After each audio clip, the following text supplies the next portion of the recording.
Amara Johnson served champagne to millionaires at Charleston's most exclusive restaurant, never imagining her life was about to explode, when she noticed an intricate tattoo on a billionaire's palm, identical to the mysterious mark her mother had carried for 25 years and refused to explain. And before Amara could stop herself, she whispered the words that would change everything, telling Richard Davenport, the most powerful man in the city, that her mother had that exact same tattoo.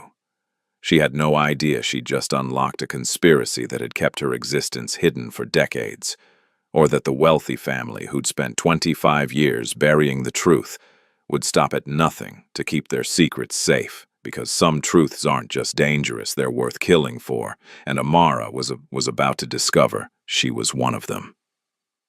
Just before we get back to it, I'd love to know where you're watching from today, and if you're enjoying these stories, make sure you're subscribed. The evening rush at Crescent Hall always brought a certain electricity to the air. Crystal chandeliers cast warm light across white tablecloths, and the soft murmur of conversation mixed with the gentle clink of silverware against fine china. Amara Johnson moved through the dining room with practiced grace, balancing a tray of champagne flutes as naturally as breathing. Her black uniform was crisp, her hair pulled back into a neat bun, and despite the ache in her feet from standing for 6 hours straight, she maintained the calm, professional smile that had made her a favorite among the regular patrons. At 25, Amara had learned to navigate the world of the wealthy with quiet dignity. She didn't resent the designer handbags that cost more than her monthly rent, or the casual way diners ordered $100 bottles of wine. This was simply the reality of her workplace, and she needed this job. More than that, she needed the tips that helped pay for her mother's medications and her own evening accounting classes at the community college. "Table 7 needs water," her co-worker Tasha whispered, as they passed each other near the kitchen doors. Tasha was the closest thing Amara had to a best friend at work, a lively woman with quick wit and an infectious laugh. "And Mr. Henderson just asked for you specifically. Says you're the only one who remembers he likes his steak Pittsburgh rare." Amara smiled genuinely this time. Small kindnesses from regular customers made the long shifts bearable. She refilled water glasses, took orders with attentive patience, and somehow made each patron feel like they were the only table in the room. It was a skill she'd honed over 3 years at Crescent Hall, and it had earned her respect from the staff and generous tips from the clientele. As the dinner service reached its peak, the restaurant manager, Stephen Williams, appeared at her elbow. His usually composed expression carried a hint of tension. "Amara, I need you on table 12 tonight." She glanced toward the private dining area, a secluded section reserved for the restaurant's most elite guests. "Is everything all right?" Richard Davenport just arrived with his business associates. Stephen adjusted his tie, a nervous habit. "He's one of our most important clients, very particular, sometimes intimidating, but he tips extremely well. I'm putting you on his table because you have a calming presence." He requested someone professional and unobtrusive. Amara's stomach tightened slightly. She knew the name, of course. Everyone in Charleston knew Richard Davenport. The billionaire investor had made his fortune in real estate and venture capital, building an empire that stretched across the Southeast. His face occasionally appeared in business magazines, always stern and commanding. She'd served wealthy clients before, but never someone of his stature. "I'll take care of it," she said, smoothing down her apron. "Just be yourself," Stephen added. "Polite, attentive, but not chatty. He doesn't like unnecessary conversation." Amara approached table 12 with her serving tray tucked under her arm. The private dining area was separated from the main room by elegant glass partitions etched with Art Deco patterns. 3 men in expensive suits sat around the table, but her attention immediately went to the man at the head. Richard Davenport was in his late 50s, with thick silver hair swept back from a strong, angular face. His suit probably cost more than Amara made in 6 months, and he carried himself with the absolute confidence of someone accustomed to being the most powerful person in any room. "Good evening, gentlemen," Amara said warmly. "My name is Amara, and I'll be taking care of you this evening. Can I start you off with something to drink?" The two associates glanced up and offered polite smiles, but Davenport remained focused on his phone, his jaw tight as he listened to whoever was on the other end of the call. Amara stood patiently, not rushing him, her hands folded in front of her. "I don't care what the lawyers say." Davenport's voice was low but sharp. "Those documents were filed properly. If someone's claiming inheritance disputes, they're lying through their teeth. Find the originals and have them on my desk by morning." His associates exchanged uncomfortable glances. One of them, a younger man with nervous energy, cleared his throat.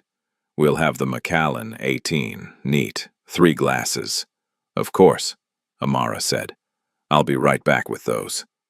As she turned to leave, she heard Davenport continue his conversation. "Missing documents don't just vanish, Marcus. Someone's playing games with the estate records, and I want to know who." When she returned with the whiskey, the phone call had ended, but tension still radiated from Davenport like heat from a furnace. She placed each glass carefully, moving with quiet efficiency. The associates began discussing quarterly projections, their voices careful and measured as if afraid to disturb their boss's dark mood. Amara took their dinner orders and was about to leave when Davenport finally spoke directly to her. His voice had lost some of its edge. "The Dover sole. And tell the chef I want it prepared simply. No unnecessary garnishes." "Absolutely, sir." Amara made a note on her pad.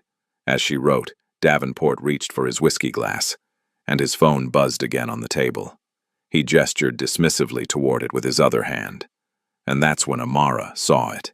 The movement caused his shirt cuff to slide back, revealing his wrist and the edge of his palm.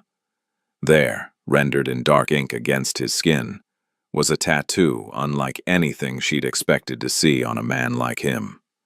It was intricate and beautiful, a compass star at the center with delicate vines spiraling outward in a pattern that seemed both geometric and organic. The design had an old-world quality to it, carefully crafted, clearly meaningful. It wasn't the kind of tattoo someone got on a whim. This was deliberate, permanent, significant. Amara's breath caught in her throat. The notepad nearly slipped from her fingers. She knew that tattoo. She had seen it every single day of her life, on her mother's left hand, in the exact same place, with the exact same pattern. The compass star, the intertwining vines, every detail identical. For 25 years, Amara had wondered about that mark on her mother's skin. As a child, she'd traced the lines with her small fingers, asking what it meant, where it came from. Her mother, Lorraine, had always deflected the questions with gentle but firm refusals. "It's from a long time ago, baby. From before you were born. Don't worry about it."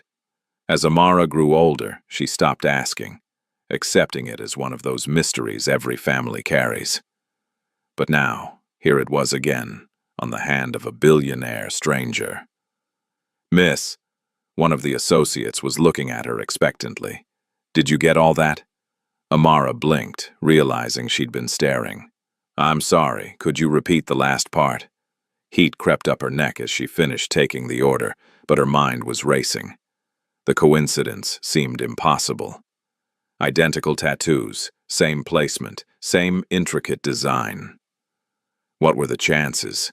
Her heart hammered against her ribs as questions flooded her thoughts. Did her mother know this man? Was this some kind of family symbol? Why had Lorraine never mentioned it? Before she could stop herself, before rational thought could intervene, the words tumbled out. Her voice was soft, almost hesitant. "Sir, I'm sorry to interrupt, but my mother has a tattoo just like yours." The effect was immediate and startling. Richard Davenport's head snapped up, his eyes locking onto hers with sudden, fierce intensity. The color seemed to drain slightly from his face. The casual conversation at the table died instantly.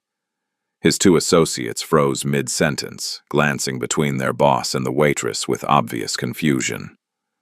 For a long moment, nobody spoke. The sounds of the restaurant faded into background noise. Amara felt pinned by his gaze, unable to look away, suddenly aware she'd crossed some invisible boundary. Davenport's jaw worked as if he wanted to speak but couldn't find the words. His hand, the one with the tattoo, slowly curled into a fist. Something flickered across his face, emotion too complex to name. Shock, recognition, fear, maybe even grief. Then abruptly, he stood. His chair scraped against the floor. "Excuse me," he said to his associates, his voice strained. "I need to make a call. Order without me." He walked away from the table with stiff mechanical movements, leaving his untouched whiskey and his bewildered business partners behind. Amara stood there, still holding her notepad, feeling like she'd just detonated a bomb without meaning to. "Is everything all right?" one of the associates asked her, his tone more curious than concerned. "I think so," Amara managed. "I'll have your meals out shortly." She retreated to the kitchen, her hands trembling slightly as she clipped the order to the wheel. Tasha appeared at her side immediately, eyes wide with curiosity. "Girl, what just happened out there?" Stephen said Davenport looked like he saw a ghost and practically ran out of his own dinner meeting. "I don't know," Amara whispered. "I really don't know." But she did know something. She knew that tattoo meant more than her mother had ever admitted, and somehow, impossibly, it connected her family to one of the wealthiest men in Charleston. The rest of her shift passed in a fog. Davenport never returned to his table. His associates ate quietly, paid the bill, and left without the usual lingering over coffee and dessert. Amara went through the motions of serving her other tables, smiling and chatting on autopilot, while her mind churned with questions. When her shift finally ended near midnight, she drove home to the small apartment she shared with her mother, in a modest neighborhood far from the glittering lights of downtown. The building was old but clean, and their third-floor unit had a window that overlooked a small park. It wasn't much, but it was home. Lorraine was asleep on the worn couch, the television playing softly. She'd been too tired lately, her heart condition making even simple tasks exhausting. Amara stood in the doorway watching her mother sleep, and for the first time, she really looked at the tattoo on Lorraine's left hand where it rested against the cushion. Even faded with age, the design was unmistakable. The compass star, the spiraling vines, identical to what she'd seen on Richard Davenport's hand. Amara moved quietly to her bedroom, but sleep wouldn't come. She lay in the darkness, staring at the ceiling, replaying the moment Davenport had seen the recognition in her eyes. His reaction had been too visceral to be coincidence. He knew something. And tomorrow, somehow, she would find answers. The next morning, Amara waited until her mother was awake and sitting at their small kitchen table with her usual cup of weak tea. Lorraine was 52 but looked older, the years of hard work and health problems etched into her face. Still, she had kind eyes and a gentle smile that had always made Amara feel safe. "Mama," Amara said carefully, sitting down across from her. "I need to ask you something about your tattoo." Lorraine's hand instinctively moved to cover the mark, a defensive gesture Amara had seen countless times. "Baby, we've talked about this. It's not important." "What does it mean?" Amara pressed, her voice gentle but insistent. "Please, I need to know." Something in her tone must have conveyed the urgency, because Lorraine set down her teacup with shaking hands. Her face had gone pale, her breathing slightly labored. "Why are you asking about this now, after all these years?" "Because I saw someone else with the same tattoo last night, exactly the same. And when I mentioned it to him, he looked like I'd shot him." Lorraine's eyes widened, and for a moment, Amara thought her mother might faint. "Who? Who did you see?" "A customer at the restaurant. Richard Davenport." The teacup slipped from Lorraine's fingers, shattering against the table. Tea spread across the surface in a dark puddle, but neither of them moved to clean it. Lorraine was staring at her daughter with an expression of pure terror mixed with something else. Something that looked like long-buried grief. "Promise me," Lorraine whispered, her voice breaking. "Promise me you'll never say that name again. Never mention this to anyone. Do you understand me?" "Never." "Mama, you're scaring me. What's going on?"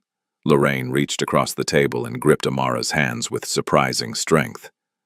It's from a life I left behind, baby. A life that nearly destroyed me. Please, promise me you'll leave it alone. Tears were streaming down her mother's face now, and Amara felt her own eyes burning. She nodded slowly, even though she knew it was a promise she might not be able to keep. Okay, Mama, okay, I promise. But later that afternoon, while Lorraine napped, Amara couldn't resist searching through her mother's things.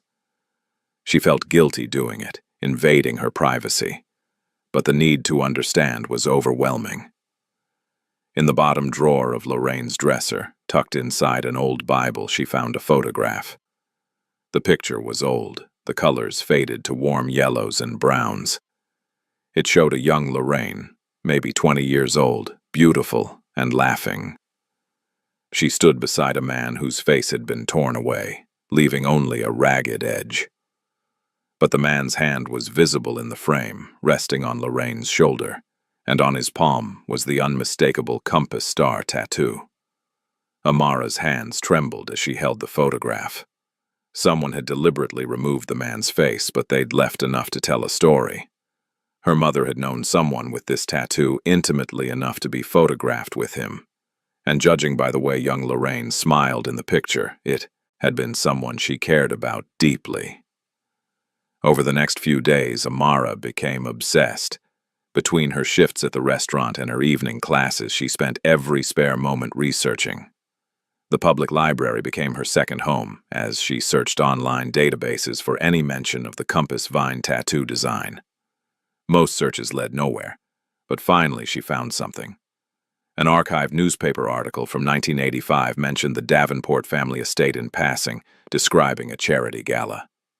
In the photograph accompanying the article, several people displayed their hands, pressed against a dedication plaque. And there, clear as day, were multiple hands bearing the same compass star design. The caption read, "Members of the Davenport Private Trust, display their family mark." Amara's heart pounded as she read further. The tattoo wasn't just decorative. It was a signature, a permanent seal used by members of an exclusive inheritance trust established by the Davenport family in the early 1980s. Only direct beneficiaries received the mark. It was their way of identifying true heirs in a time before modern DNA testing and digital records. Her mother had this tattoo, which meant, impossibly, that Lorraine had once been connected to the Davenport fortune in some official capacity. The revelation left Amara dizzy with questions. How had her mother, who'd worked as a housekeeper her entire adult life, been part of a billionaire's inheritance trust? And why had she been living in poverty if she was entitled to that family's wealth? 5 days after their first encounter, Richard Davenport returned to Crescent Hall. Amara saw him the moment he entered, her stomach dropping. Stephen intercepted her immediately. "He specifically requested you as his server," the manager said, his expression carefully neutral. "Whatever happened last time, he wants you back at his table." Amara smoothed her apron with damp palms and approached the private dining area. This time Davenport sat alone. No business associates, no phone calls, just him sitting very still, his hands folded on the white tablecloth. When he looked up at her approach, his expression was different from before. The shock was gone, replaced by something harder to read, curiosity mixed with what might have been sadness. "Good evening, sir," Amara said, her voice steadier than she felt. "Can I get you something to drink?" "Just water, please." He paused, then added, "Your mother, does she still live in Charleston?" The question hung in the air between them. Amara felt her breath catch. He knew Charleston. He knew where to ask, which meant he knew, or had known, her mother. "Yes," she said carefully. "She does." Davenport nodded slowly, his eyes never leaving her face. She had the unsettling feeling he was searching for something, comparing her features to some memory. "What's her name?" Amara hesitated. Her mother's terrified expression flashed through her mind. "Promise me you'll never say that name again." But standing here, facing this man who clearly held answers, she couldn't stay silent. Lorraine. Lorraine Johnson. Something cracked in his carefully composed expression. He closed his eyes briefly, his jaw clenching. When he opened them again, they were bright with unshed tears. "She's alive," he whispered, more to himself than to Amara. "After all these years, she's alive." "Do you know my mother?" Amara asked, abandoning any pretense of professional distance. "I did. A long time ago." His voice was rough. "They told me she was dead. They told me you were both dead." The words hit Amara like a physical blow. Both? He knew about her? Or thought he did? Before she could respond, Davenport reached into his jacket and pulled out a business card, sliding it across the table. His hand, with its compass star tattoo, rested beside it. "If you ever wish to know the truth," he said quietly, "call me. But understand that once you open this door, everything changes. For all of us." He stood then, placed $500 bills on the table as a tip, and walked out of the restaurant without ordering anything. Amara stood frozen, staring at the business card and the money, her entire world tilting on its axis. That night she confronted her mother again. She didn't mean to be harsh, but the questions burst out of her like water from a broken dam. "Who is Richard Davenport to you? Why does he think we were dead? Why do you both have that tattoo?" Lorraine, sitting in her usual spot on the couch, seemed to age 10 years before Amara's eyes. Her breathing became labored, her hand clutching at her chest. "Baby, please. You don't understand what you're asking." "Then help me understand." Amara knelt beside her mother, taking her hands. "Please, Mama. I need to know the truth." Tears rolled down Lorraine's weathered cheeks. Her voice came out in broken whispers, each word seeming to cost her. "He doesn't know. He was told we both died. His family made sure of it. They said if I ever came back, if I ever told, they'd make sure you never had a chance at a real life. So I ran. I ran and I hid. And I raised you the best I could." "Who is he?" Amara pressed, though part of her already knew, had known since the moment she saw the tattoo. Lorraine looked at her daughter with infinite sadness. She spoke his name like a prayer and a curse combined. "Richard Davenport Sr., your father." The words seemed to echo in the small apartment. Amara felt the floor drop away beneath her. Her father. The billionaire was her father. All these years of struggle, of watching her mother work herself to exhaustion, of wearing second-hand clothes and eating rice and beans for dinner. And her father had been living in a mansion across town. "He didn't know," Lorraine repeated, seeing the anger flash across her daughter's face. "Baby, please believe me. He didn't know. If he had, he would have found us. I know he would have." But before Amara could respond, before she could process any of this impossible information, Lorraine's eyes rolled back. Her body went rigid, then slack. She collapsed against the couch, her breathing shallow and rapid. "Mama!" Amara grabbed her phone, dialing 911 with shaking fingers. "Stay with me, Mama. Please stay with me." As she waited for the ambulance, holding her unconscious mother, Amara's eyes fell on the business card she'd left on the coffee table. Richard Davenport's private number, printed in elegant script. The man who was her father, who had thought her dead, who had lived in luxury while they survived on the margins. The sirens wailed in the distance, growing closer, and Amara held her mother tight, feeling her entire life fracturing into before and after this moment of terrible truth.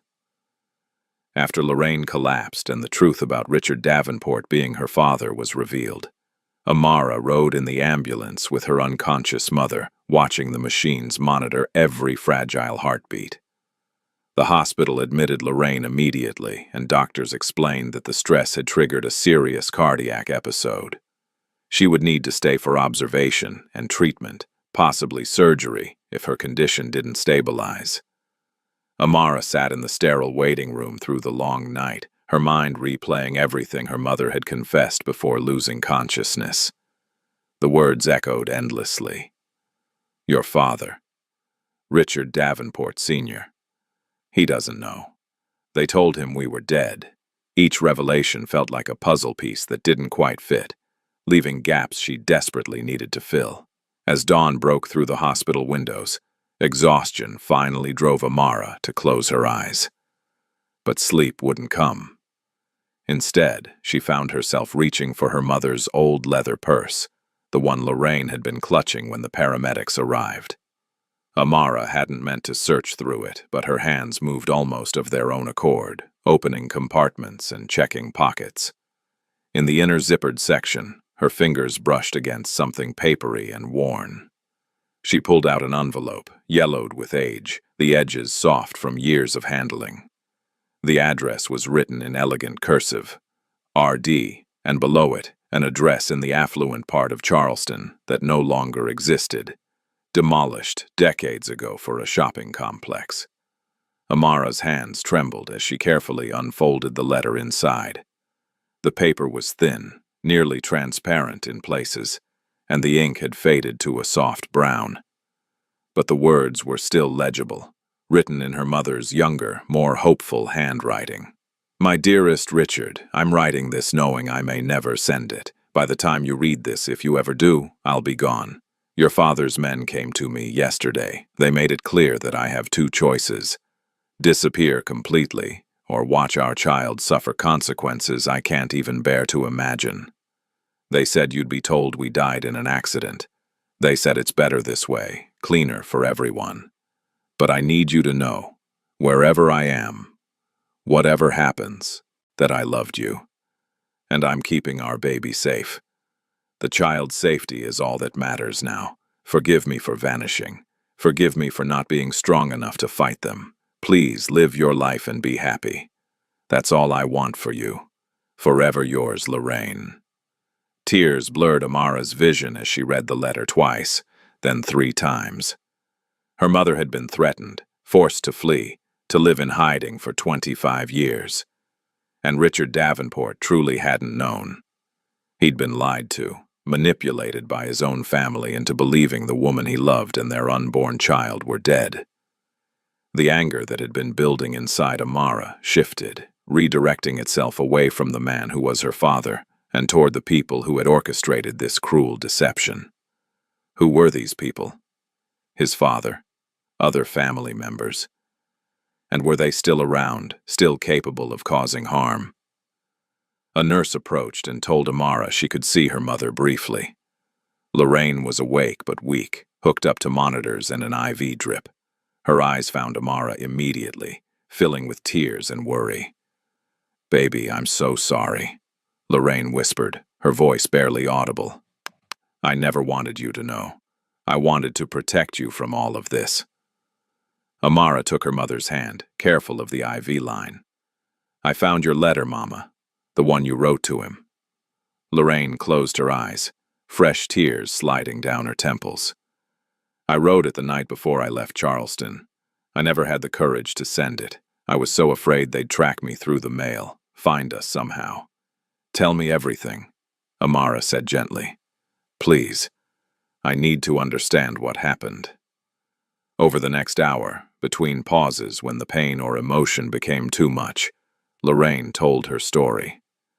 She'd been 19, working as a housekeeper at the Davenport estate, saving money to go to nursing school. Richard had been 28, recently returned from business school, being groomed to take over the family empire. They'd met by accident when Lorraine had been cleaning his private study, and he'd returned early from a meeting. "He wasn't like the others," Lorraine said, her voice distant with memory. "He saw me as a person, not just staff. We started talking, just little conversations at first. He'd ask about my day, my dreams. I knew it was dangerous, knew we were from different worlds, but I fell in love with him anyway." Their relationship had remained secret for months. Richard had wanted to tell his family, to make things official, but Lorraine had begged him to wait. She'd seen how the other wealthy families treated their staff, the disdain and casual cruelty. She'd known what the reaction would be. "We got the tattoos together," Lorraine continued, glancing at the faded compass star on her hand. "It was his idea. He said the Davenports had this tradition, marking the people who were part of the inheritance trust. He wanted me to have it, wanted me to officially be part of his life, his future. We went to a private artist who did work for the family.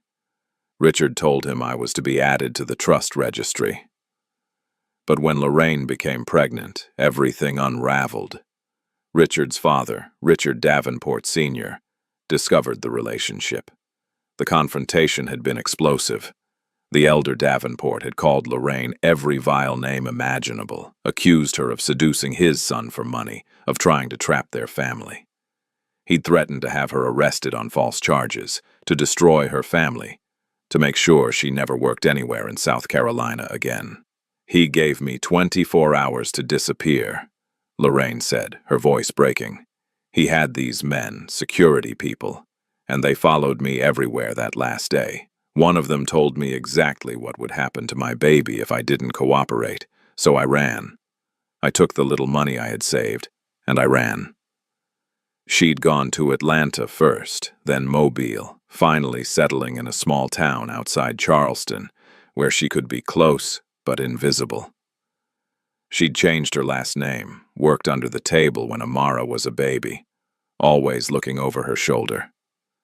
By the time she felt safe enough to come back to Charleston proper, years had passed. She'd heard Richard had gotten married, that he'd built his empire even larger. She convinced herself that he'd moved on, that bringing up the past would only cause more pain. I should have told you, Lorraine whispered. When you were old enough to understand, I should have explained. But I was so afraid. Afraid his family would find out you existed. Afraid of what they might do. Amara squeezed her mother's hand. You did what you had to do to keep me safe, Mama. I understand that now. A decision crystallized in her mind as she sat beside her mother's hospital bed.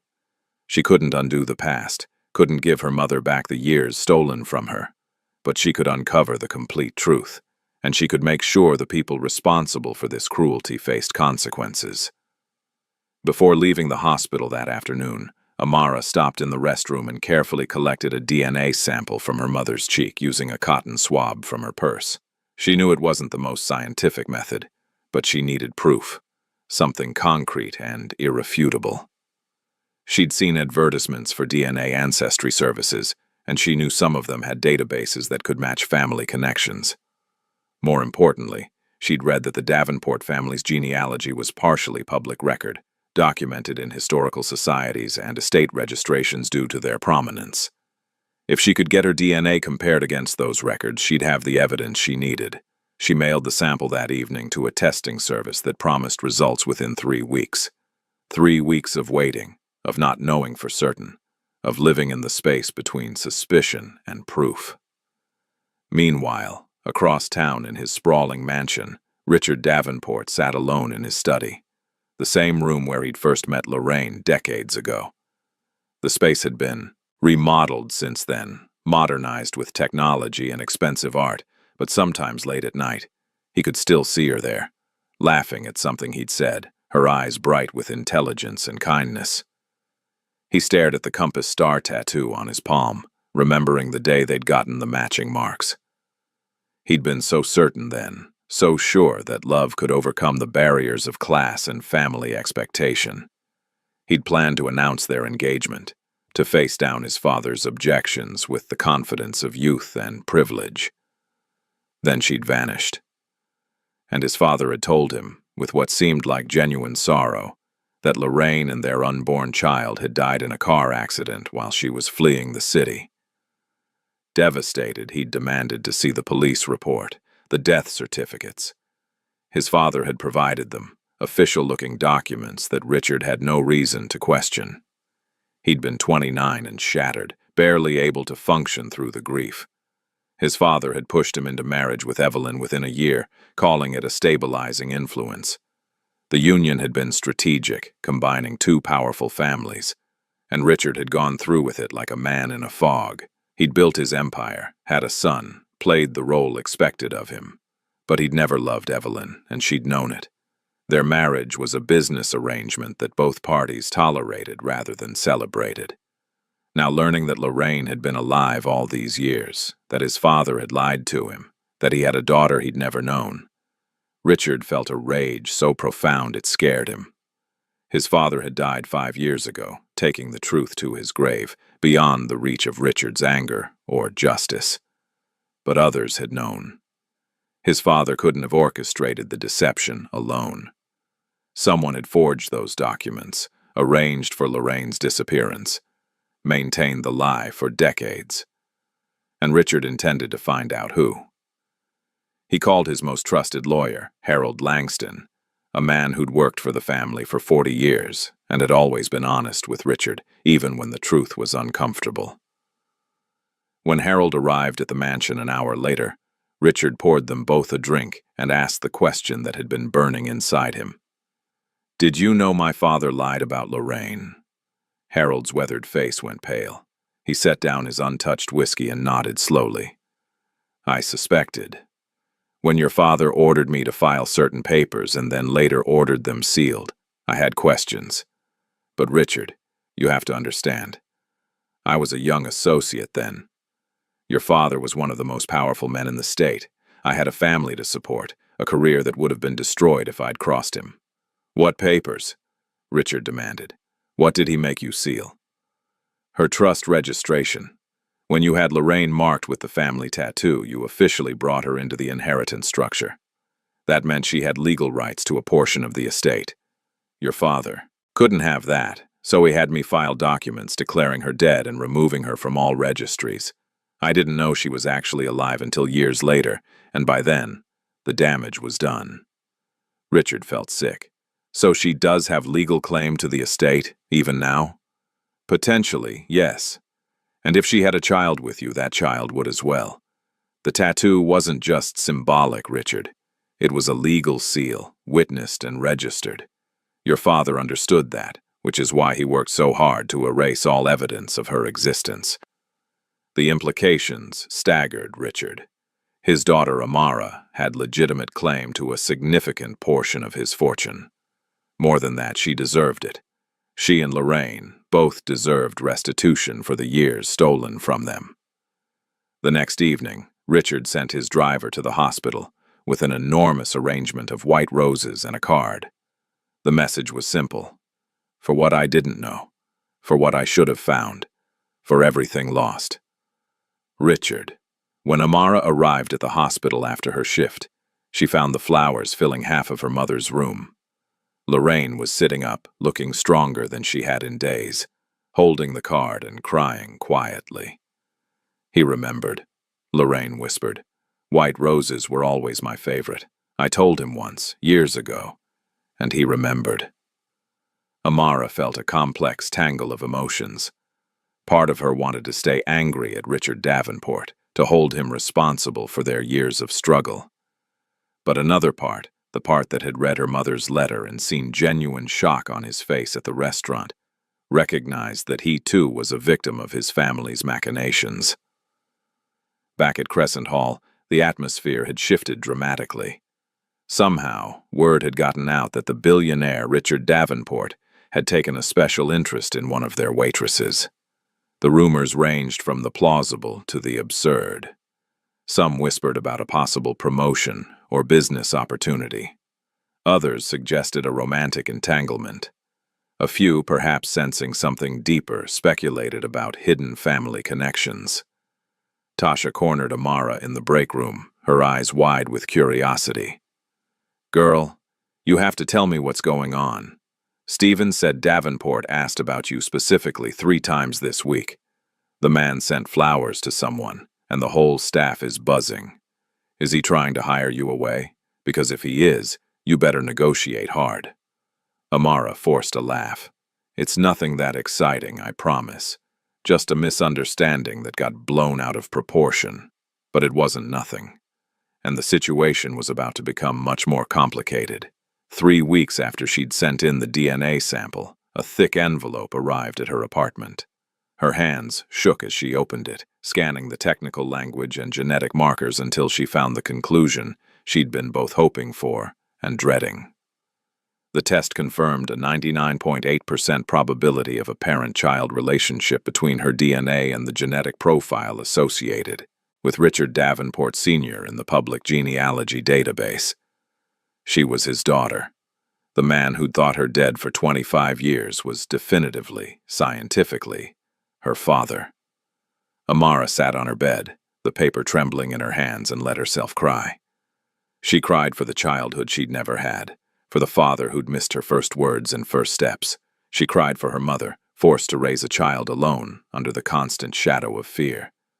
She cried for Richard, too, robbed of knowing his daughter, manipulated by the people he should have been able to trust. When the tears finally stopped, a cold determination settled over her.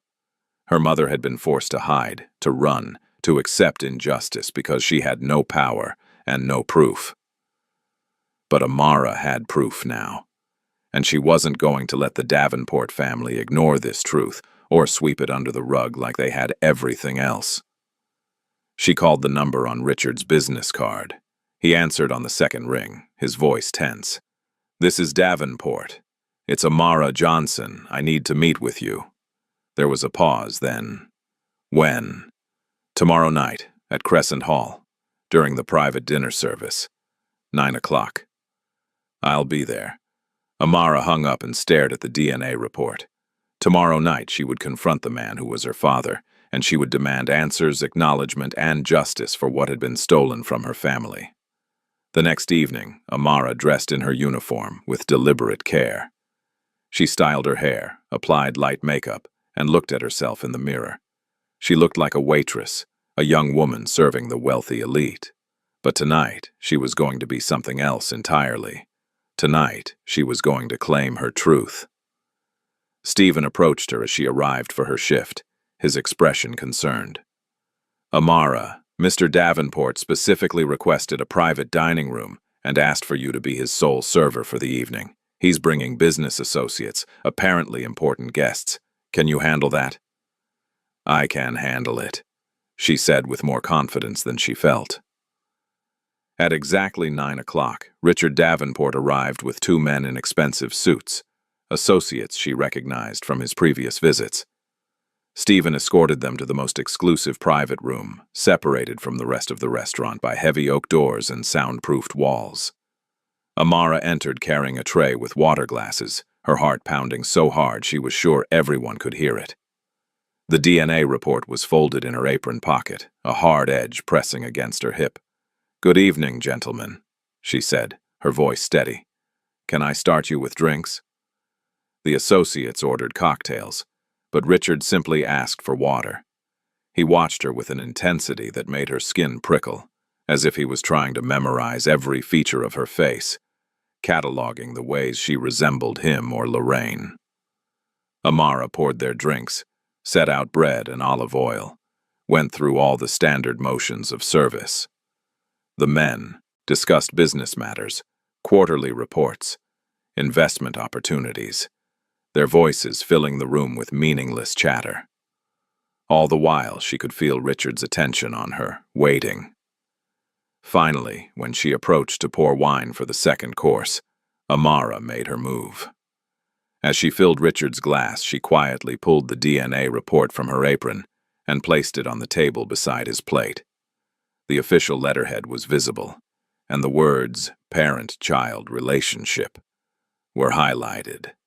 "You missed one inheritance, Mr. Davenport," she said softly, her voice carrying just enough to reach him.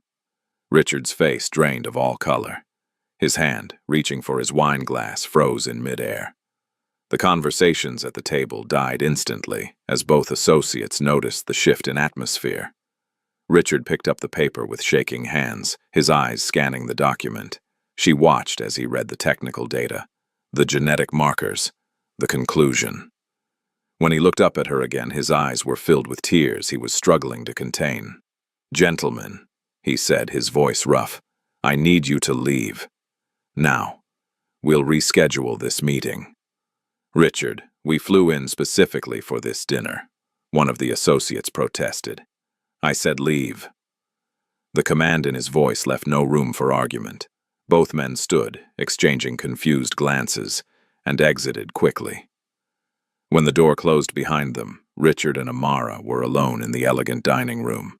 The silence stretched between them, heavy with 25 years of absence and pain. "That can't be possible," Richard finally said, though his voice suggested he knew it was. "The tests. They can be wrong. 99.8% probability," Amara replied. "According to every genetic standard, you're my father." Richard stood slowly, the paper still clutched in his hand, and for a moment she thought he might embrace her. Instead, he turned away, his shoulders shaking. "My God. All these years you were alive, and I didn't know. I should have looked harder. I should have questioned the reports. I should have found you. Your family made sure you wouldn't," Amara said, anger creeping into her voice despite her intention to stay calm. "They threatened my mother. They forced her to disappear. They lied to you and sealed the records so no one would ever know the truth." Richard turned back to her, and she saw genuine anguish on his face. "My father did this. I know he did. And I can't even confront him because he's been dead for 5 years. He took this secret to his grave, and he robbed me of knowing my own daughter." He moved closer, his voice dropping to an agonized whisper. "If I'd known, I would have moved heaven and earth to find you. I would have fought anyone, sacrificed anything. You have to believe that." "Do I?" Amara challenged. "Because from where I stood, you lived in a mansion while my mother worked 3 jobs. You drove luxury cars while we took the bus. You had everything while we had nothing. So forgive me if I'm having trouble believing you would have sacrificed anything." The words hit him like physical blows. He stepped back, his face contorted with pain. "You're right. You're absolutely right to be angry. I had a kingdom while you had eviction notices. I had a kingdom built on lies." He reached into his jacket and pulled out a leather-bound checkbook. "I know money can't fix this, can't give you back what was taken. But please, let me provide for you and your mother now. Whatever you need. Medical care, housing, education, anything." Amara felt her anger flare white-hot. "You think this is about money? You think a check makes everything okay? My mother lived in fear for 25 years. She sacrificed her dreams, her health, her happiness to keep me safe from your family. And you want to fix that with money? Then what do you want?" Richard demanded, his own frustration breaking through. "Tell me what I can do to make this right, because I don't know. I don't know how to fix 25 years of lies and loss." "I want you to acknowledge me," Amara said, her voice breaking. "Not in private, not in secret. I want the world to know that I'm your daughter. I want the Davenport family to admit what they did to my mother. I want justice." Before Richard could respond, the door to the private dining room burst open. One of Davenport's associates stood there, his phone in hand, his expression apologetic but urgent. "Richard, I'm sorry, but there's been a leak. The press somehow got hold of information about a DNA test. They're calling it the Billionaire's secret daughter. It's already hitting social media." Richard's face went from anguish to furious in an instant. "Who leaked it? How did they get that information?" The associate shook his head helplessly. "I don't know, but it's spreading fast. You need to get ahead of this, make a statement." Amara felt the blood drain from her face. She'd wanted acknowledgement, but not like this. Not as a scandal. Not as gossip for people to consume and judge. She looked at Richard and saw the same shock mirrored on his face. Outside the restaurant, they could hear commotion, raised voices, the flash of camera lights visible through the windows. The paparazzi had arrived, drawn by the scent of a story that would dominate headlines for weeks. Richard moved to the window and pulled back the curtain slightly. At least a dozen photographers crowded the entrance, with more arriving every minute. He let the curtain fall and turned to Amara, his expression grim. "I'm so sorry. You deserved better than this. You deserved a choice in how this came out." Stephen appeared in the doorway, his face pale with stress. "Mr. Davenport, Amara, there's a mob outside. They're asking for statements, taking photos of everyone coming in and out. I've called security, but this is beyond our capacity, and I'm sorry, Amara. But the owners asked me to tell you that you're suspended pending investigation. They don't want the restaurant associated with this scandal." The words hit Amara like a slap. Suspended. After 3 years of loyal service, after every double shift and skipped break and patient smile, they were throwing her aside because she'd become inconvenient. Richard's voice cut through the room like ice. "Tell your owners that if they fire her, I'll make sure every business publication in the country knows how Crescent Hall treats its employees. And I'll personally ensure that every one of my associates boycotts this establishment." Stephen swallowed hard and nodded. "I'll relay that message." After he left, Richard turned to Amara. "I'm calling my lawyer and my security team. They'll get you out of here safely, through the back entrance. Go home, lock your doors, and don't talk to any reporters. Not yet. We need to control this narrative before it controls us." "Us," Amara repeated, the word feeling strange on her tongue. "Yes, us," Richard said firmly. "Like it or not, we're in this together now, and I promise you, I will not let my family hurt you the way they hurt your mother. Not again. Never again." As his security team arrived to escort her out, Amara caught one last glimpse of Richard standing in the dining room, the DNA report still in his hand, his expression a mixture of determination and grief. Tomorrow, the whole world would know his secret. Tomorrow, everything would change for both of them. But tonight, in this moment, Amara felt something shift inside her. She'd wanted acknowledgement, wanted to force the truth into the light. Now she had it, and the consequences were just beginning to unfold. The scandal that had erupted at Crescent Hall spread like wildfire through every media outlet in Charleston and beyond. By the next morning, Amara's face was plastered across tabloid websites and social media platforms. Headlines screamed variations of the same sensational story. Billionaire's secret daughter emerges after 25 years. DNA evidence links Waitress to Davenport fortune. Hidden heir or gold digger? The truth behind Richard Davenport's shocking revelation. Amara sat in her small apartment, curtains drawn against the photographers camped outside her building, scrolling through her phone with growing horror. Someone had dug up her high school yearbook photo. Others had found pictures of her mother from decades ago. The comment sections were vicious, filled with strangers who felt entitled to judge her life, her motives, her worth. "She's obviously after his money," one comment read, with hundreds of likes. "Convenient timing that she shows up with a DNA test right when he's at his wealthiest." "Gold digger 1001," another proclaimed. "Find a rich old man, claim to be his long-lost daughter, profit." The cruelty was overwhelming, but what hurt more were the articles questioning her mother's character, calling Lorraine everything from a scheming seductress to a liar who'd hidden a child to extort money years later. None of them knew the truth. None of them cared about the decades of fear and sacrifice. Her phone buzzed constantly with calls from unknown numbers, reporters trying to get quotes, opportunists offering to manage her story for a fee. Amara stopped answering entirely.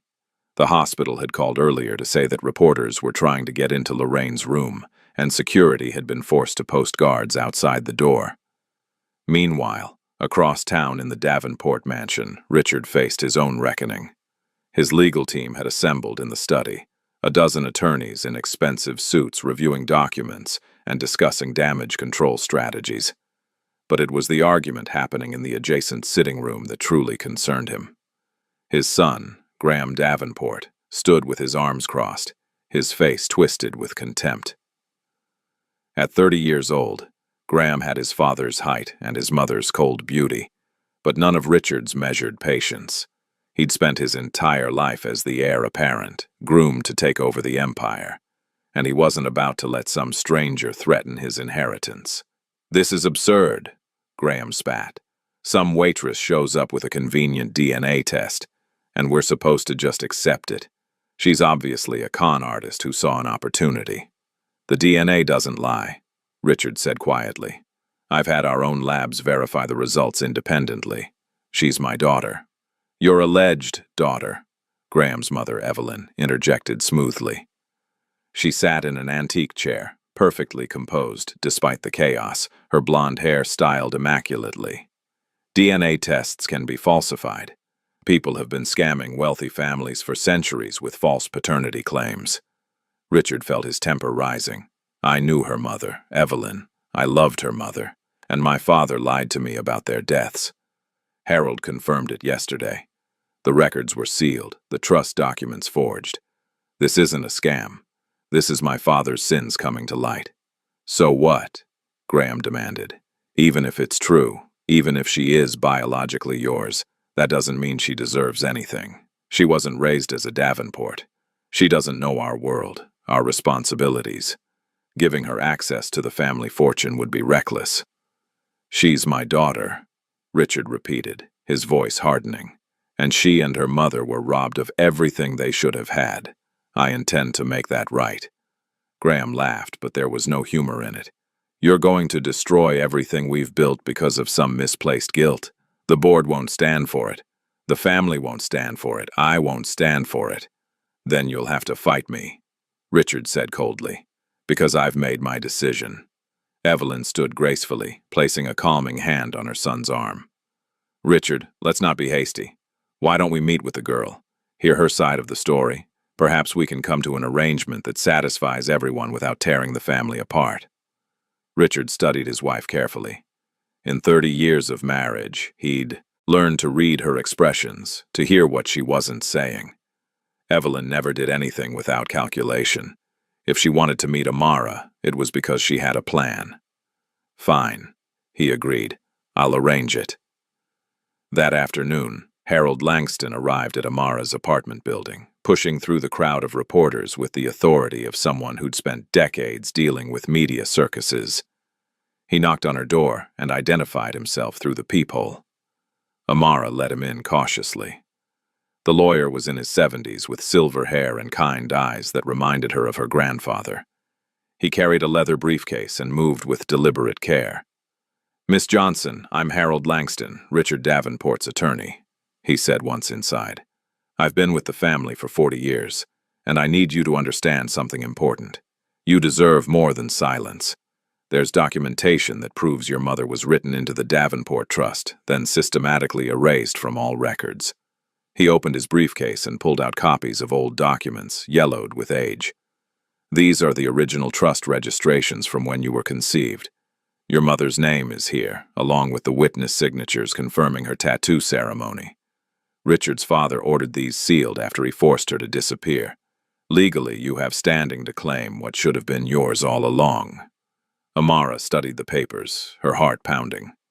What does that mean exactly?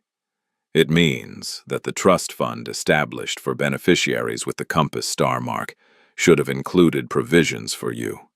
Depending on how the courts interpret the original documents, you could be entitled to a substantial portion of the estate. Millions, possibly more. The number made Amara dizzy. I don't want to take anything from anyone. I just wanted the truth acknowledged. Harold's expression softened. I believe you.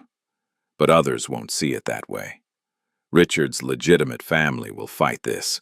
They'll claim you're after money, that your mother was a liar, that the DNA is fabricated. You need to be prepared for a battle, Miss Johnson, and you need to decide if you're strong enough to fight it. Before Amara could respond, her phone rang. It was the hospital. Her mother's heart condition had worsened with the stress of the media attention.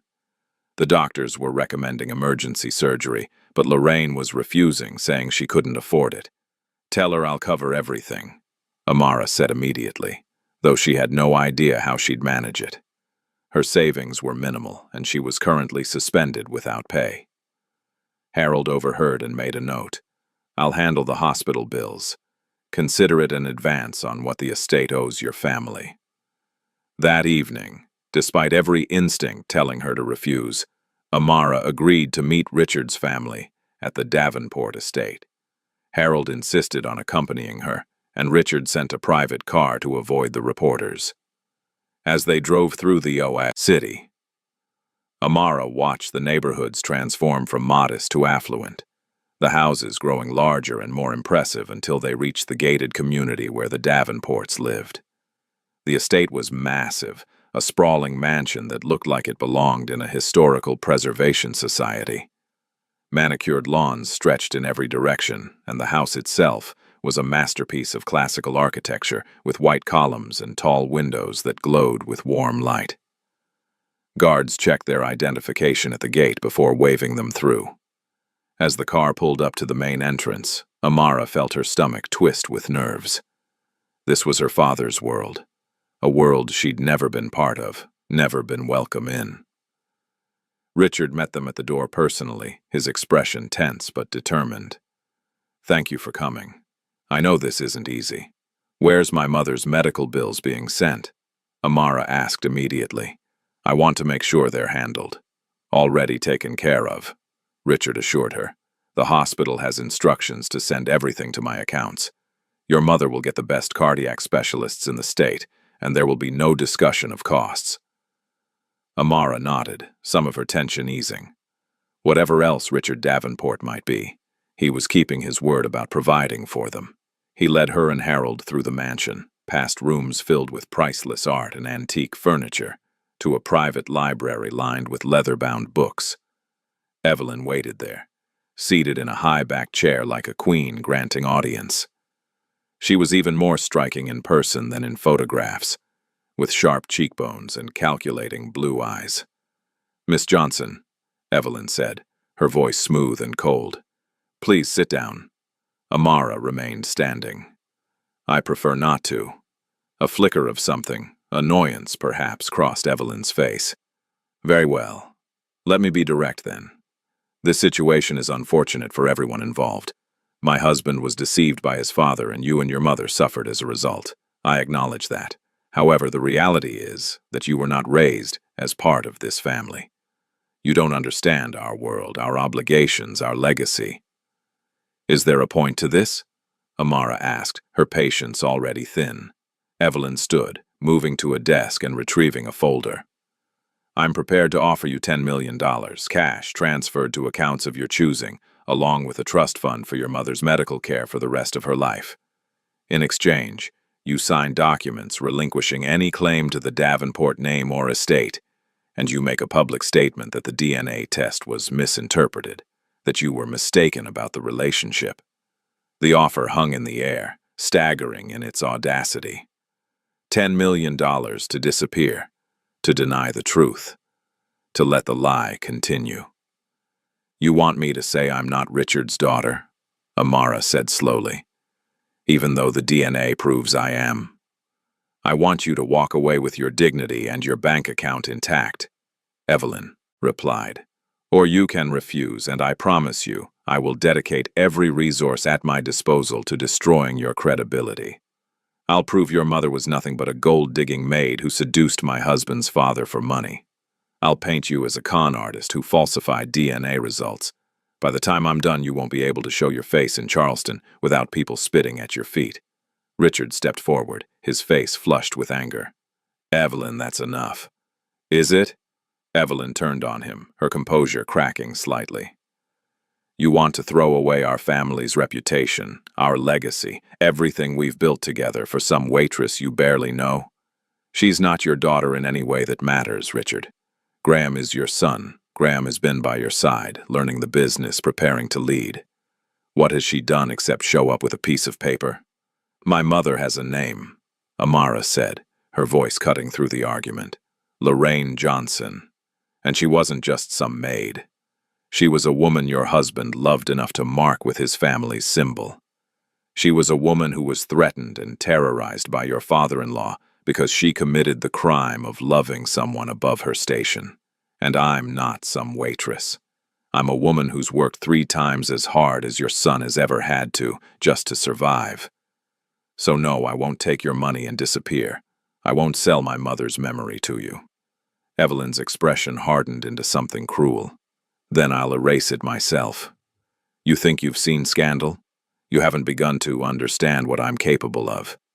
I knew your mother back then, Miss Johnson. She was my maid before she was Richard's lover. She took what was mine first, his attention, his time, his heart. I watched her parade around the estate like she belonged here, and I kept my silence. But I won't make that mistake again. The revelation stunned everyone in the room. Evelyn had known Lorraine personally, had watched the relationship develop, had harbored resentment for 3 decades. Richard's voice was barely above a whisper. "You knew? All this time, you knew my father lied about their deaths, and you never said anything." "Your father did what was necessary," Evelyn said coldly. "He protected our family, our future. I supported that decision then, and I support it now." The door to the library burst open, and Graham strode in, his expression triumphant. "Mother, father, we have a problem. Or rather, you have a problem." He held up his phone, showing a social media post. "Seems someone leaked a story about how Miss Johnson has been harassing Dad for money, making threats, refusing to leave him alone. The post includes doctored photos and quotes from anonymous sources at Crescent Hall saying she's been obsessed with wealthy clients for years." Amara felt the blood drain from her face. "That's not true. None of that is true." "Doesn't matter," Graham said with a smirk. "It's already going viral. Public opinion is turning against you. By morning, you'll be the villain in this story, not the victim." Richard moved toward his son, rage radiating from every muscle. "You did this. You leaked those lies." "I protected our family," Graham shot back, "which is more than you're doing. You're letting this woman manipulate you with fake sentiment and convenient DNA tests. I'm making sure everyone sees her for what she really is." The argument erupted into chaos, voices rising as accusations flew. Amara stood frozen in the center of it, watching the Davenport family tear itself apart over her existence. This was what she'd wanted, wasn't it? Acknowledgement, justice, the truth exposed. But standing here, watching the hatred and dysfunction, she felt only exhaustion and sadness. Harold touched her elbow gently. "We should go. This isn't productive." As they turned to leave, Evelyn's voice cut through the noise.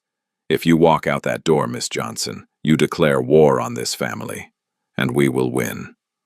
We always win." Amara paused, looking back at the woman who'd orchestrated so much pain. "You already lost, Mrs. Davenport. You lost the moment you let hate dictate your choices. You've spent 30 years married to a man who loved someone else, raising a son who's more concerned with money than family. You might have wealth and power, but you have nothing that actually matters." She walked out of the mansion with her head high, Harold beside her, leaving the arguing voices behind.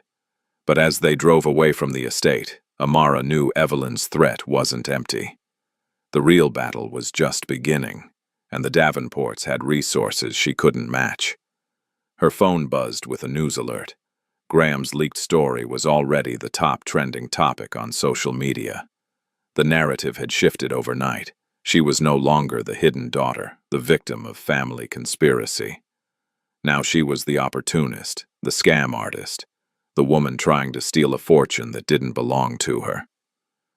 By the time she reached her apartment, her landlord was waiting with an eviction notice. "I'm sorry, Miss Johnson, but the other tenants are complaining about the media circus. I need you to vacate within 30 days. Amara took the notice with numb fingers, adding it to the growing pile of consequences from speaking her truth. She climbed the stairs to her apartment, past the remaining photographers who shouted questions she refused to answer, and locked herself inside. Her phone rang again. This time it was the hospital. Her mother had finally agreed to the surgery, but she wanted to see Amara first. Lorraine was scared, the nurse explained gently, and she kept asking for her daughter. Amara grabbed her keys and headed back out, pushing through the reporters without a word. Her mother needed her, and nothing else mattered. Not Graham's lies, not Evelyn's threats, not the crumbling ruins of her former life. As she drove to the hospital through the darkening city, Amara made a decision. She would fight, not for money, not for revenge, but for her mother's dignity, for the truth, and for every person who'd ever been told they didn't matter because of where they came from. The Davenports might have wealth and power, but Amara had something stronger. She had the truth, and she had nothing left to lose. At the hospital, security escorted her through a back entrance to avoid the media. Her mother's room was quiet, the monitors beeping steadily. Lorraine looked small and fragile against the white sheets, but her eyes brightened when Amara entered. "Baby girl," Lorraine whispered. "I'm so sorry. This is all my fault." "No, Mama," Amara said, taking her mother's hand carefully. "None of this is your fault. You did what you had to do to keep me safe. I should have been stronger, should have fought them years ago." Tears slipped down Lorraine's cheeks. "Now they're trying to destroy you the same way they destroyed me." "They won't succeed," Amara said firmly, "because I'm not running. I'm not hiding. And I have something you didn't have back then." "What's that?" "Proof. Evidence. And a father who's finally learning the truth about what his family did." Amara squeezed her mother's hand gently. "Rest now, Mama. Save your strength for the surgery. When you wake up, we're going to face this together, and we're going to win." Lorraine smiled weakly. "When did you become so brave?" "I learned it from you," Amara said softly. "You survived 25 years of fear and struggle, and you never let them break you. That's the strongest thing I've ever seen." As her mother drifted into medicated sleep, Amara sat beside the bed and opened her phone. She scrolled through the hateful comments, the leaked lies, the character assassination. Then she opened a new message and began to type. If the Davenports wanted a war, she would give them one. But she would fight with truth, not lies. With dignity, not deception. And she would make sure that when the dust settled, everyone would know exactly what the Davenport family had done to an innocent woman and her child. Tomorrow she would call a press conference. Tomorrow she would tell her mother's story in her own words. Tomorrow the real battle would begin, but tonight she simply held her mother's hand and whispered promises into the quiet room, vows that she intended to keep no matter the cost. After Amara's decision to hold a press conference and her vow to fight the Davenport family with truth, the night passed in restless vigilance. She sat beside her mother's hospital bed, watching the monitors track each heartbeat, each breath, knowing that tomorrow Lorraine would undergo surgery that carried serious risks given her weakened condition. As dawn broke through the hospital windows, casting pale light across the sterile room, Lorraine stirred. Her eyes opened slowly, focusing on Amara with the clarity that sometimes came before difficult procedures. "Baby, I need to tell you something," Lorraine whispered, her voice thin but urgent.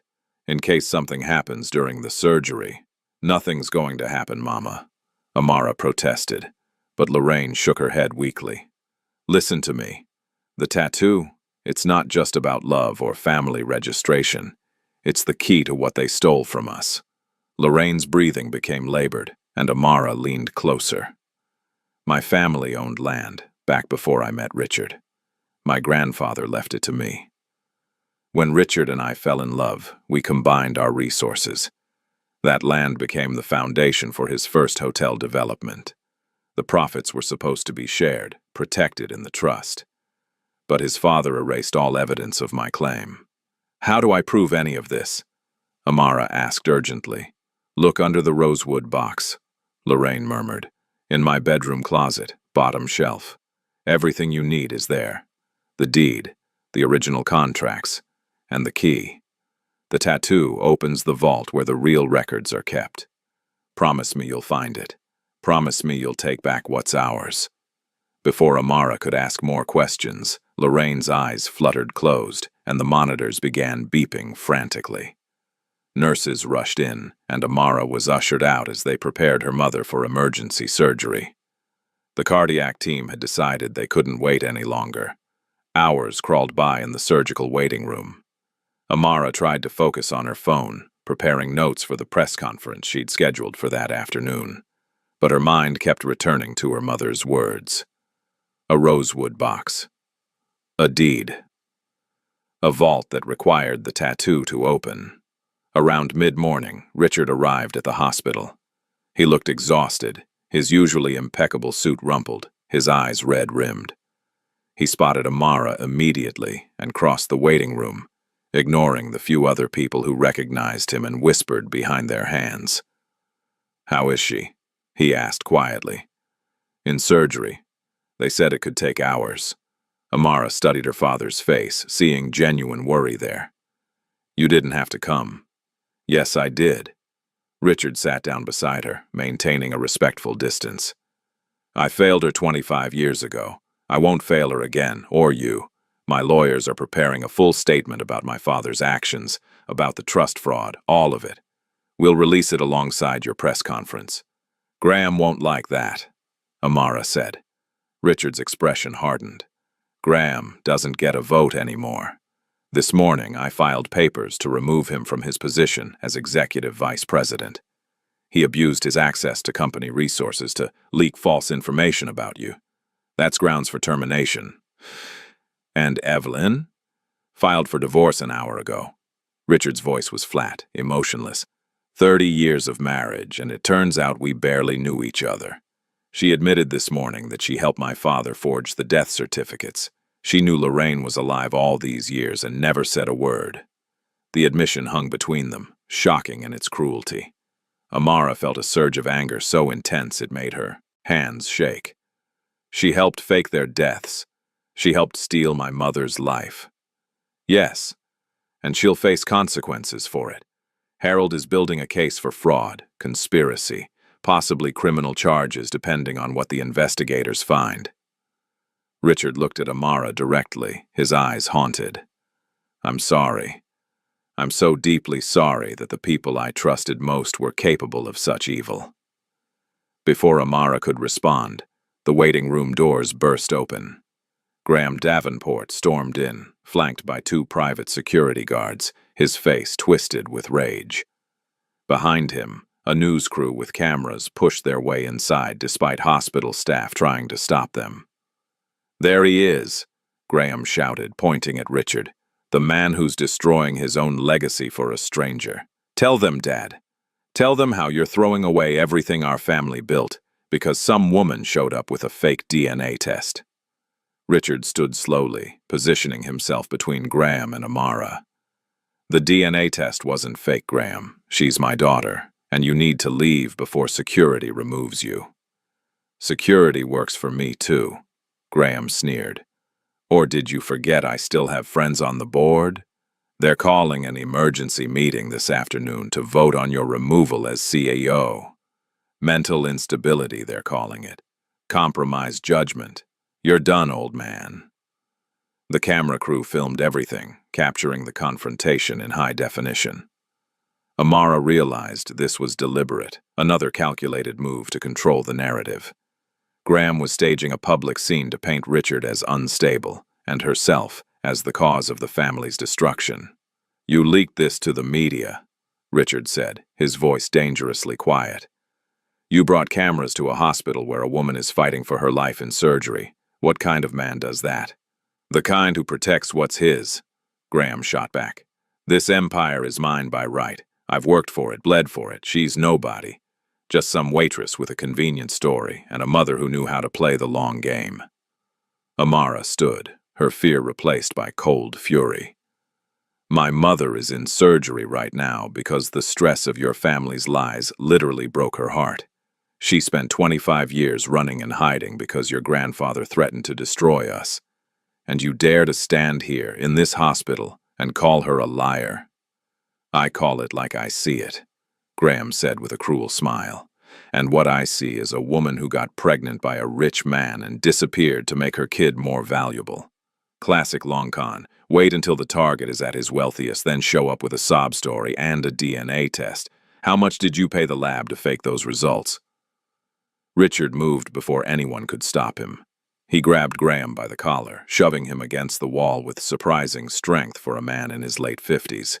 "That's my daughter you're talking about. Your sister. And if you ever speak about her or Lorraine that way again, I will personally make sure you never see a cent of this family's money." Security guards rushed forward, but it was Richard who released Graham first, stepping back with his hands raised. His breathing was labored, his face flushed dangerously red. He pressed a hand to his chest, his expression twisting in pain. "Dad," Graham said, uncertainty creeping into his voice for the first time. Richard stumbled, and Amara caught him as his knees buckled. "Someone get help," she shouted. "He's having a heart attack." The hospital erupted into controlled chaos. Medical staff appeared with a gurney, asking rapid-fire questions as they assessed Richard's condition. Graham stood frozen against the wall, the color draining from his face as he watched his father being rushed away. The news cameras captured everything, the drama unfolding in real time for viewers across the city. Amara started to follow the gurney, but a nurse stopped her gently. "Are you family?" "I'm his daughter," Amara said firmly. It was the first time she'd claimed the relationship out loud to a stranger, and the words felt both foreign and absolutely right. The nurse nodded and let her through. As they wheeled Richard into an examination room, his hand reached out and caught Amara's wrist. His grip was weak, his breathing shallow, but his eyes were clear and focused. "The vault," he whispered, "behind my study portrait. Your mother knows. The tattoo is the key." Then his eyes rolled back and the monitors started screaming. Doctors swarmed around him, shouting medical terminology Amara couldn't follow. Someone ushered her out, and she found herself back in the hallway, shaking and disoriented.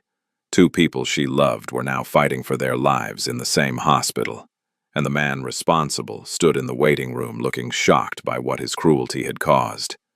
Graham approached slowly, his earlier bravado completely gone. "Is he going to die?" "I don't know," Amara said coldly. "But if he does, you'll have to live with knowing your greed put him here. I didn't mean for this to happen." Graham's voice was barely audible. "I just wanted to protect what was mine. It was never yours," Amara said. "None of it. You didn't build that empire. You were just born into it. And you've spent your whole life taking it for granted while people like my mother work themselves to death just to survive." She walked away from him, found a quiet corner of the hospital, and called Harold Langston. The lawyer answered immediately, his voice tense with worry. He'd already heard about Richard's collapse through the news coverage. "I need to get into the Davenport estate," Amara told him. "Richard said something about a vault behind a portrait in his study, and my mother mentioned a rosewood box in her apartment. There's evidence we need, proof of the land ownership and the original trust documents." "I'll meet you at your mother's apartment first," Harold said. "Then we'll deal with the estate. But Amara, you should know that Graham filed an injunction this afternoon trying to freeze all of Richard's assets and prevent any changes to his will. The board is siding with Graham, at least for now. If Richard doesn't survive, fighting this legally will be incredibly difficult." "Then we better find that evidence," Amara said grimly. An hour later, after receiving updates that both Richard and Lorraine were stable but critical, Amara met Harold at her mother's apartment. The media had finally dispersed, moving to cover the dual medical emergencies at the hospital. The small apartment felt emptier than ever as they entered. In Lorraine's bedroom closet, on the bottom shelf behind a stack of old shoe boxes, Amara found the rosewood box. It was beautiful, carved with intricate patterns that matched the compass star design of the tattoo. Her hands trembled as she lifted it carefully. Inside, wrapped in tissue paper that had yellowed with age, were documents that made Amara's breath catch. A deed to 70 acres of waterfront property in Charleston, dated 1998, with Lorraine Johnson listed as the sole owner. A contract, signed by both Lorraine and Richard Davenport, agreeing to develop the property jointly, with profits split evenly. A trust document establishing Lorraine as a beneficiary of the Davenport estate, and a heavy brass key engraved with the Davenport family crest, the compass star design, worked into its handle. "This is extraordinary," Harold breathed, examining the papers with a professional eye. "This deed alone proves your mother owned the land that became Davenport's first major hotel development. If we can prove the profits weren't distributed as agreed, you have a legitimate claim to billions, not millions." "It's not about the money," Amara said quietly. Though she was beginning to understand, it had never really been about the money. It was about acknowledgement, dignity, justice for the years stolen from her mother. "I know," Harold said gently, "but money is how the courts measure restitution, and you deserve every penny." They drove to the Davenport estate next. Harold had keys and authorization as Richard's attorney, and the security guards, having heard about Richard's hospitalization, let them through without challenge. The mansion felt different in the afternoon light, less imposing and more empty, a monument to wealth that had been built on lies. In Richard's study, behind a massive oil portrait of his father, they found the vault. It was old-fashioned, installed decades ago, with a keyhole that matched the unusual design of the compass star. But there was something else, a biometric pad that required a handprint. The tattoo, Amara realized. It's not just symbolic, it's an actual key. She pressed her mother's apartment key into the lock, and it turned smoothly. But the vault wouldn't open without the handprint verification. They needed someone with the compass star tattoo to complete the unlock sequence. "We need Richard," Harold said, "or your mother. They're the only ones, with the mark, who we can trust." "They're both unconscious in the hospital," Amara pointed out. "We'll have to wait." But fate intervened in the form of Evelyn Davenport. She appeared in the study doorway, her usual composure shattered. She'd been crying, mascara streaked down her cheeks, and she looked a decade older than she had the day before. "He's going to die, isn't he?" Evelyn asked, her voice hollow. "Richard. The doctors said his heart is badly damaged. Even if he survives, he'll never be the same." "I don't know," Amara answered honestly. "They're doing everything they can." Evelyn's eyes fell on the open vault door, then on the documents in Harold's hands. Something shifted in her expression, resignation replacing calculation. "You found the proof, the land deed, everything Richard's father tried to bury." "You knew about this too?" Amara asked, though she wasn't surprised anymore. "Not at first, but over the years I pieced it together. Richard's father was many things, but subtle wasn't one of them. He kept records of his crimes like trophies." Evelyn moved to a bookshelf and pulled out a leather journal, its pages filled with handwritten notes. "This is his diary. Every lie he told, every document he forged, every threat he made.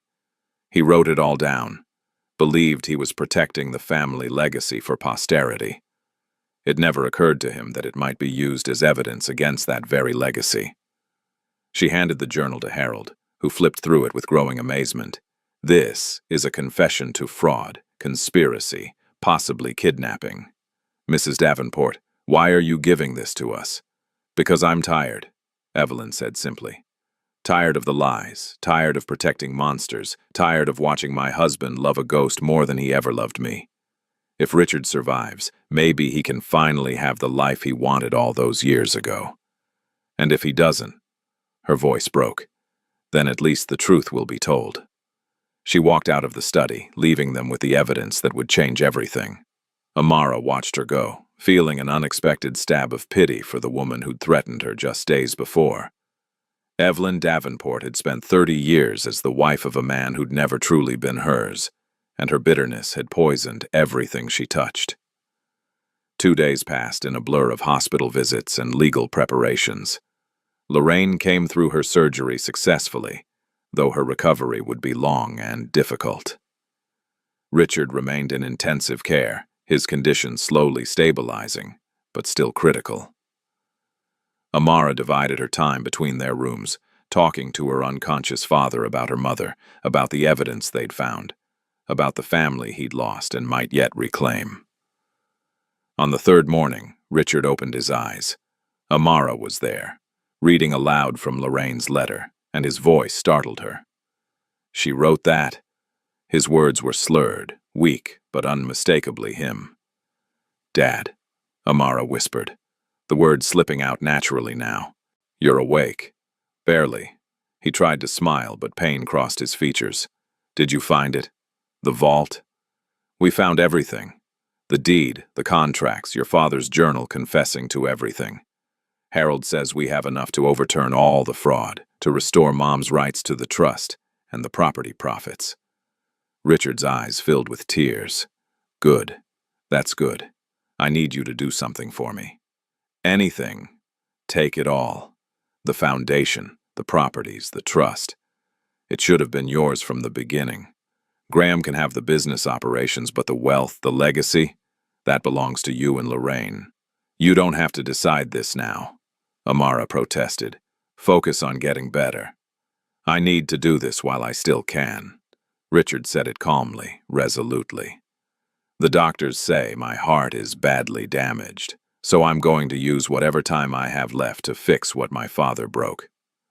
Over the next week, with Harold's help and Evelyn's surprising cooperation, Richard systematically transferred ownership of the Davenport Foundation and most of the family properties to Amara's name. Graham fought it legally, but the evidence was overwhelming. The deed proved Lorraine's ownership, the contracts proved the profit-sharing agreement, and the elder Davenport's journal proved the conspiracy to defraud. When Richard was finally strong enough to leave the hospital, he requested a press conference. The media gathered outside the hospital in droves, cameras ready to capture what everyone knew would be a historic moment. Richard stood at the podium, thinner and frailer than before, but with a quiet dignity that commanded respect. Amara stood beside him, and though she'd prepared no statement, he'd asked her to be there for this final public act. 25 years ago, Richard began, his voice amplified by microphones. The woman I loved disappeared with our unborn child. I was told they died in an accident. I grieved for them, built my empire over their grave, and lived half a life in their absence. But they weren't dead. They were driven into hiding by my father, who believed that love between a wealthy man and a working-class woman was a threat to our family's legacy. He paused, letting the words sink in. He was wrong. The only threat was the lie. And today, I'm here to tell the truth. This is my daughter, Amara Davenport. Her mother, Lorraine Johnson, is the bravest woman I've ever known, and together, they have shown me what real strength looks like. It's not wealth or power. It's surviving injustice and refusing to let it break you. It's standing up for the truth even when the whole world tries to silence you. Richard turned to Amara, taking her hand. This isn't revenge. It's restoration. For every voice silenced because of where they came from, for every person told they didn't deserve a seat at the table. This is proof that truth can't be erased forever. My daughter has inherited what should have been hers all along, and I couldn't be prouder. The press erupted with questions, but Richard simply smiled, waved, and walked back into the hospital with Amara supporting him. They went to Lorraine's room, where she sat propped up in bed, watching the press conference on television with tears streaming down her face. "Richard," Lorraine whispered as he entered. It was the first time they'd seen each other in 25 years. He crossed to her bedside and took her hand, the one with the faded compass star tattoo. "I'm so sorry, Lorraine, for everything you endured, for every year I wasn't there. I'm so sorry." "You didn't know," Lorraine said softly. "And now you do. That's what matters." They talked for hours, with Amara sometimes joining the conversation, and sometimes just watching these two people who'd loved each other across decades of separation, finally getting to speak the words they'd held inside for so long. 3 months later, Amara stood in front of a building in downtown Charleston. The sign above the door read, Crescent Hall. But that was about to change. Using a portion of her inheritance, she'd bought the restaurant where everything had started, where she'd first seen the tattoo that changed her life. The renovation was complete. The interior had been updated while maintaining its elegant character. And above the main counter, in a place of honor, hung a framed photograph of her mother's hand, the compass star tattoo clearly visible, alongside the original deed to the property that had started the Davenport Empire. Lorraine's, Amara had renamed it. Simple, direct, honoring the woman who'd sacrificed everything. Richard attended the grand opening, his health stabilized, though he tired easily. He smiled as he watched Amara welcome guests, as he saw the restaurant staff, many of them formerly low-wage workers, now earning fair salaries and benefits from the Davenport Foundation programs Amara had established. "You did it," he told her during a quiet moment. "You took something broken and made it beautiful." "We did it," Amara corrected, squeezing his hand. That evening, after the guests had left and the lights were dimmed, Amara stood in the restaurant holding the brass key from the rosewood box. She placed it in a display case beside her mother's photograph, a reminder of everything they'd fought for and won. She glanced at her own hand, where she'd recently gotten a tattoo, the compass star, matching her mother's and father's, a permanent reminder that some bonds couldn't be erased by time or lies or fear. She carried her parents' legacy now, both the wealth and the responsibility, and she intended to use it to make sure that truth and justice were more than just words. The story that had started with a chance encounter and a recognized tattoo had become something larger, a testament to the power of perseverance and the impossibility of keeping truth buried forever. And as Amara locked up the restaurant that bore her mother's name, she knew that every person who walked through those doors would see the compass star and understand its message. Truth can't be erased forever. Love transcends barriers of class and time, and sometimes justice comes not through vengeance but through the simple act of refusing to let the powerful write history alone. The compass star would guide her forward, just as it always had, pointing toward a future where everyone had a place at the table, where love mattered more than status, and where the truth, no matter how long buried, always found its way to light. Like and subscribe for more stories of courage, justice, and the power of truth that refuses to stay silent.